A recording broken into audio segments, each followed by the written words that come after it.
तो हम अपना नया लेक्चर शुरू करते हैं इंटर क्लास के लिए, जो कि क्वेश्चन आपके पास आएगा beta is equal to 3 alpha.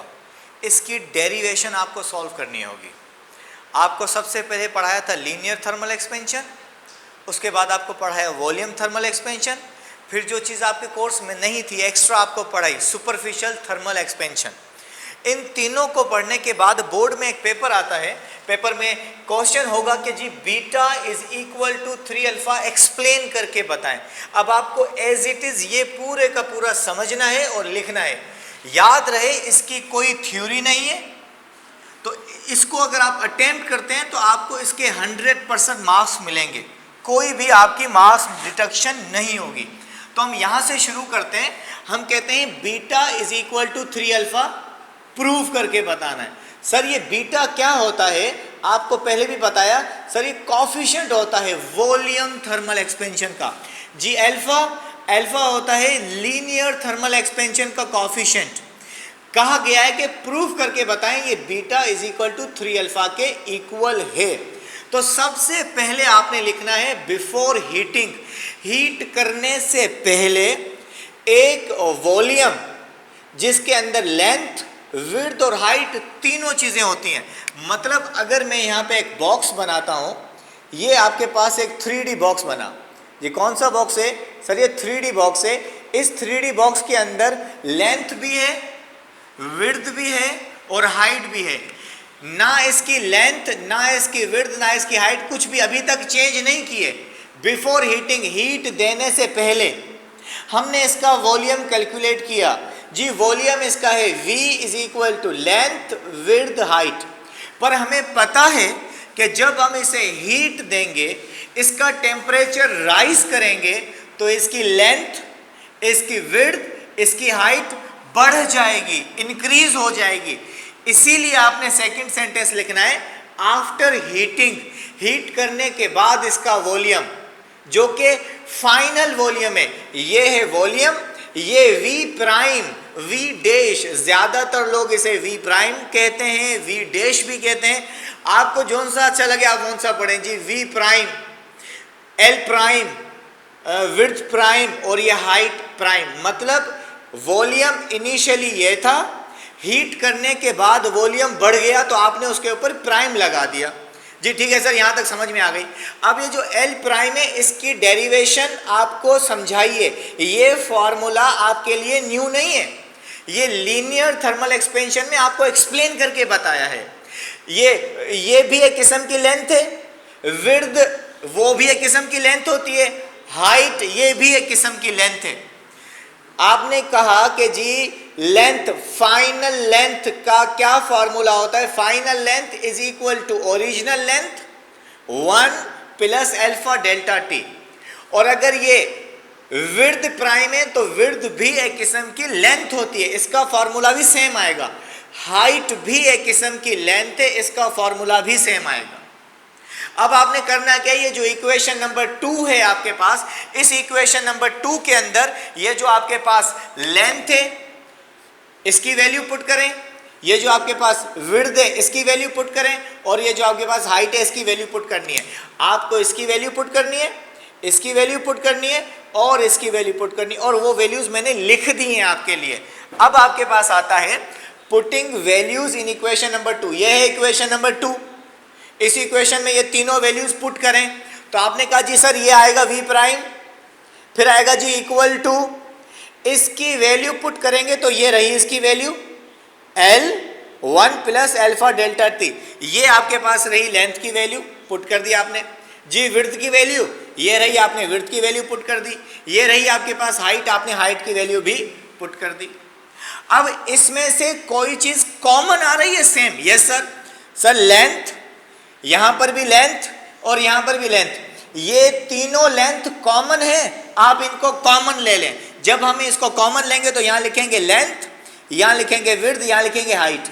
अब आप तवज्जो से देखकर बताएं कि ये ब्रैकेट कितनी लिखी हुई है। Sir 1 bracket 1 plus alpha delta T, दूसरी bracket 1 plus alpha delta T, तीसरी bracket 1 plus alpha delta T. तो ये ब्रैकेट एक दफा लिखी हुई है, 2, 3 या 4? सर ये ब्रैकेट 3 दफा लिखी हुई है। तो आपने उसके ऊपर पावर लगाया 3, क्योंकि ये मल्टीप्लाई हो रही है, फर्स्ट ब्रैकेट सेकंड और थर्ड, आपने उसके ऊपर लगाया क्यूब। अब यहां तक आपको समझ में आ गई जी। ये V prime length width height common ले ली, ब्रैकेट्स को मल्टीप्लाई कर दिया।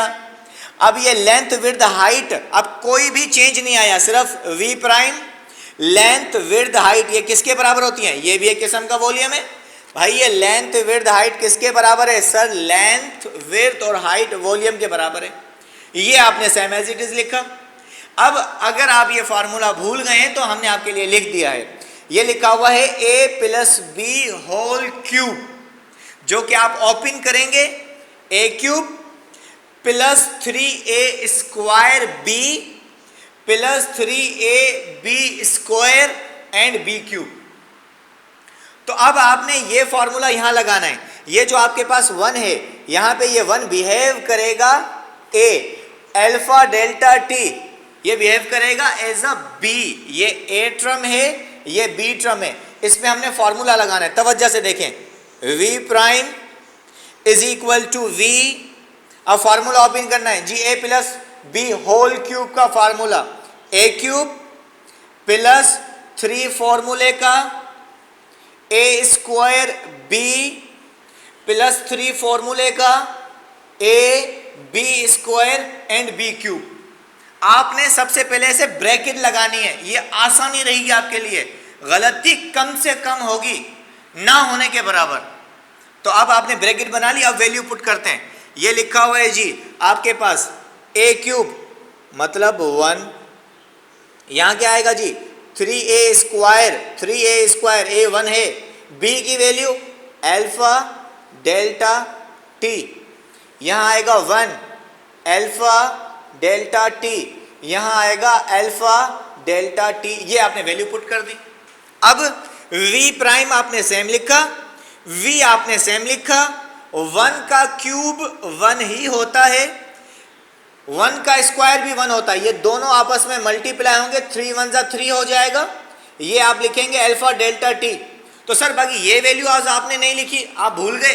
नहीं, मैं भूला नहीं, मैं आपको एक कॉन्सेप्ट बता रहा हूं। यहां लिखा हुआ है अल्फा, अल्फा की वैल्यू आती है पॉइंट्स में बहुत ही कम, और जब हम इसका स्क्वायर करेंगे तो वैल्यू और कम हो जाएगी, और अगर उसी अल्फा की वैल्यू पॉइंट में आती है, अगर आप उसका क्यूब करेंगे तो वैल्यू और डिक्रीज हो जाएगी। इसीलिए हम यहाँ पे इनके हाई पावर्स को निग्लेक्ट करते हैं। तो यहाँ पे आप लिखेंगे कि neglecting high power, neglecting high power. जी ये जो हाई पावर हैं उनको हमने निग्लेक्ट कर दिया, निग्लेक्टिंग हाई पावर निग्लेक्ट हो गए। बाकी यही चीज आप वहां लिखेंगे, ये आपने लिखा v प्राइम, ये आपने लिखा यहाँ पे v, फिर आपने लिखा 1 प्लस 3 अल्फा डेल्टा t। अब यहाँ पे आपने v प्राइम सेम लिखा, ये v जो है आपने मल्टीप्लाई करवाना है, ये v आपने 1 से मल्टीप्लाई करवाया, v हो गया, v 1 जा v, फिर आपने ये v इसके साथ मल्टीप्लाई करवाया तो ये आ गया 3v अल्फा डेल्टा t। अब तवज्जो से, ये v यहाँ पे प्लस है या माइनस? सर ये प्लस है, तो इक्वल टू के यहां शिफ्ट करेंगे तो माइनस, बाकी क्या रहेगा 3v अल्फा डेल्टा t। अब ये है फाइनल माइनस इनिशियल का फॉर्मूला, ये ओपन है, ये लिखा हुआ है final volume minus initial volume, और फाइनल माइनस इनिशियल मतलब ये फॉर्मूला चेंज का है, तो आपने इसको पैक कर देना है। v प्राइम माइनस v ये हो जाएगा delta v, change in volume. तो यहां पे क्या लिखेंगे 3v अल्फा डेल्टा t। अब यहां से आपने तवज्जो से देखना है कि आपने इस v को यहां नीचे शिफ्ट करना है, और ये डेल्टा t को मैं इस पे लगा देता हूं, मार्क कर देते हैं जी। ये जो v है इसको डिवाइड के लिए भेजना है, और ये डेल्टा t जो है इसको डिवाइड के लिए भेजना है। ये दोनों मल्टीप्लाई हो रही हैं, दोनों वैल्यूज डिवाइड हो गई, तो बाकी बचा क्या है यहाँ पे 3 अल्फा आपने लिख दिया। अब ये पूरे का पूरा टर्म आप इससे फेमिलियर हैं, आपने लास्ट लेक्चर में पढ़ा है delta v divided by v delta t, ये पूरे का पूरा टर्म बराबर होता है बीटा के। तो आपने इसकी जगह लिखा बीटा, यहां लिखा अल्फा, यहां लिखा 3, यहां लिखा अल्फा। तो ये आपका प्रूव हो गया। अब ये खत्म हो गया आपका lecture, beta is equal to 3 alpha prove हो गया। अब एक बात याद रखनी है, यहीं से जहां से हमने शुरू किया था, आपसे पूछता है beta is equal to 3 alpha, या ज्यादातर आपको कंफ्यूज करने के लिए ये कहेगा कि beta divided by 3 is equal to alpha. आपको पूरी वैल्यू समझा दी, उसने ये पूछने के बजाय बोर्ड के पेपर में ये पूछ लिया, तो अब आपने कहा सर आपने तो ये क्वेश्चन ही नहीं करवाया हमें। ओ भाई ये क्वेश्चन करवाया है, आप थोड़ा सा माइंड यूज करें, 3 मल्टीप्लाई हो रहा है, डिवाइड के लिए भेज देंगे, ये ही यहां तक प्रूव हो जाएगा। ठीक है, तो इसका स्क्रीनशॉट लें, इसकी भरपूर प्रैक्टिस करें, इससे आगे दूसरी वीडियो में डिस्कस करें।